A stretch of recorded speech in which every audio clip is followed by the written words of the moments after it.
Hello everyone, कैसे हैं आप सब। मैं हूं सोनिया कौशिक और आप देख रहे हैं केसी बायोजोन। आज की क्लास में हम लोग बात कर रहे हैं topic stem, that is from 11th biology chapter 5 morphology of flowering plant. Last lecture में हमने बात की थी रूट की, आज हम बात करेंगे स्टेम एंड उसकी मॉडिफिकेशन। तो जैसा कि आप सभी को पता है, स्टेम आप बहुत बेसिक टॉपिक है, आप जूनियर क्लासेस से पढ़ते आ रहे हैं। Stem is a part of plant that is present outside the ground and it bears leaves, flowers, fruits and branches. तो देखिए आज नया क्या जानने को मिलता है, वो टॉपिक आप देखिए। तो ये असेंडिंग पार्ट है, आप सभी को पता है, ठीक है। इसमें ब्रांचेस हैं, लीव्स हैं, फ्लावर्स हैं, फ्रूट्स है, ये आपको पता है। लेकिन देखिए जहाँ से लीव्स अराइज होती है बच्चों, स्टेम में जहाँ से लीव अराइज होती है उस पार्ट को कहा जाता है नोड्स, और दो नोड्स के बीच में जो स्पेस है उसको कहा जाता है internode. Very important. The region of the stem where leaves are born called nodes, and where the internodes is the portion between the two nodes. दो nodes के बीच में जगह है तो उसको बोलते हैं internode। ऑलराइट, अब स्टेम में कुछ बर्ड्स भी होती हैं, ठीक है। अगर बिल्कुल टिप पे है तो टर्मिनल, साइड में है तो एक्सिलरी बर्ड। एक्सिलरी बर्ड से ही लीव्स बनती है। सो आपको पता है it also conducts water minerals. आपको पता है कि स्टेम में होता है जाइलम, वेस्कुलर बंडल होता है xylem phloem, and xylem helps in conduction of water and minerals, whereas phloem help in transportation of dissolve food. Xylem का जो ट्रांसपोर्ट रहेगा, डायरेक्शन रहेगी, that is uni direction from roots to upper part of plant body, whereas phloem की जो direction रहेगी वो leaves से down side, यानी कि from upper part to lower part as well as lateral part. So bi direction उसको हम कहेंगे। And the transport of dissolve food in plants is called translocation. Translocation words को हम यूज करते हैं। बिसाइड्स दैट कुछ और काम भी स्टेम करती है, जैसे कि storage of food, support, protection and vegetative propagation. Vegetative propagation मतलब हम कोई नया प्लांट भी स्टेम की हेल्प से लगा सकते हैं। आपने देखा होगा अपने पेरेंट्स को या अपने गार्डनर को, आपने देखा होगा कि रोज़ को स्टेम से कट करके, कलम से कट करके उसको लगाते हैं। आपने सुना होगा रोज़ की कलम। तो that is actually the stem that helps in vegetative propagation. उसके बाद हम बात करते हैं स्टेम्स की मॉडिफिकेशन की, ठीक है। बेसिक फंक्शन आप सभी को पता है, मॉडिफिकेशन की बात हम करेंगे अब। सो देखिए अगर हम अंडरग्राउंड स्टेम की बात करें, सो पोटैटो, जिंजर, टर्मरिक, जमीकन, कोलाकासिया, ये सभी मॉडिफाइड स्टेम है जो स्टोरेज का काम करती है। ध्यान रहे, मैंने लास्ट लेक्चर में भी बताया था, पोटैटो स्टेम मॉडिफिकेशन है और स्वीट पोटैटो रूट मॉडिफिकेशन है। उसके बाद अभी ये जो मैंने सभी आपको प्लांट बताए, ये जो ऑर्गन्स हैं जैसे कि पोटैटो, जिंजर, टर्मरिक, ये सभी अनफेवरेबल टाइम में ग्रोथ को भी सस्टेन करते हैं। ग्रोथ को भी, जब ग्रोथ के लिए फेवरेबल समय नहीं है तो उस समय में पौधे को बचाने का काम करते हैं। सो ऑर्गन ऑफ पेरिनेशन का भी काम करते हैं। उसके बाद स्टेम में आपने देखा होगा कभी कभी स्टेम में कुछ इस तरह के स्ट्रक्चर आ जाते हैं, इनको बोलते हैं टेंड्रिल। टेंड्रिल ये सपोर्ट के लिए, ठीक है। अगर वीक स्टेम रहेगी तो स्टेम टेंड्रिल किससे हेल्प करते हैं, एक्सिलरी बर्ड से। स्पाइरली कॉइल्ड स्ट्रक्चर्स होते हैं जो प्लांट्स को क्लाइंब करने में हेल्प करते हैं। ज़्यादातर जो बेल होती है जिनको गॉड्स बोलते हैं, जैसे कि कुकुम्बर जिसको खीरा कहते हैं, पम्पकिन जो कद्दू है, वाटरमेलन जैसे कि तरबूज, ये सब भी आपको पता है इनको गॉड, इवन जो करेला है दैट इज़ बिटर गॉड, तो ये सभी बेल से उगते हैं। तो इनमें टेंड्रिल हेल्प करती है बेसिकली।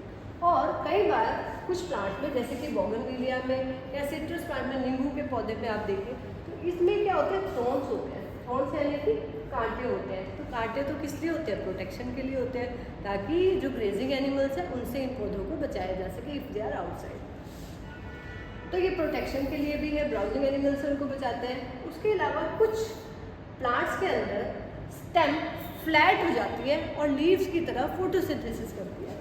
अब ऐसे कौन से प्लांट्स हैं, सो देखिए ये है ओपनशिया, जिसको आप कैक्टस के नाम से भी जानते हैं, और ये है यूफोर्बिया जिसमें इसमें फ्लैट स्ट्रक्चर है और इसमें आपको स्ट्रक्चर दिखाई दे रहे हैं सिलेंड्रिकल स्ट्रक्चर। तो कई बार ये जो फ्लैट स्ट्रक्चर आपको दिखाई दे रहे हैं इनको फाइलोक्लैड का नाम भी कई बार दिया जाता है।